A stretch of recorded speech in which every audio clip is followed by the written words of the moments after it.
Kung matututunan mong ibigay ang lahat sa Diyos, bitiwan at hayaan siyang mamahala sa iyong buhay, mararanasan mo ang kaginhawaan at kapayapaan. Ang pasan ng Panginoon ay magaan. Ngunit kung palagi mong sinusubukan na maging nasa kontrol, matutuklasan mong palagi kang abala, stress, galit, at pagod na pagod. Alam mo ba kung bakit? Ito ay dahil iniisip mo ang iyong sarili bilang Diyos at na kayang-kaya mong pamahalaan ang lahat sa sarili mong lakas. Pakitandaan na tanging ang Diyos lamang ang tunay na maaaring mamahala sa lahat.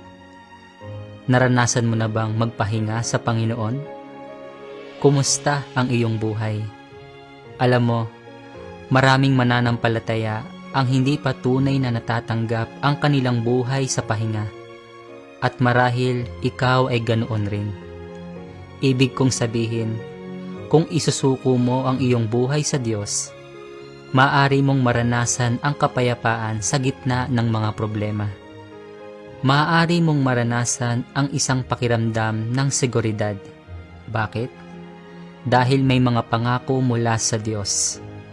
Kaya't kung hindi mo siya kilala, hindi mo siya tunay na pagkakatiwalaan. Marahil habang nagsasalita ako tungkol sa mga bagay na ito, maaring sabihin mo sa iyong sarili, hindi ito posible. Panginoon, ako'y nasa kontrol. Sinisiguro ko na ang aking mga anak ay mabuti.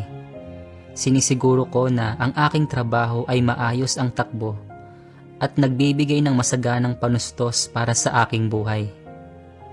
Ngunit ang totoo, hindi mo makokontrol ang anumang mga bagay na iyon at kaya ka napapagod. Ngayon alam ko na may isang bagay lamang na kaya kong kontrolin, ang isuko ang lahat sa Diyos. Magpasalamat tayo sa Panginoon.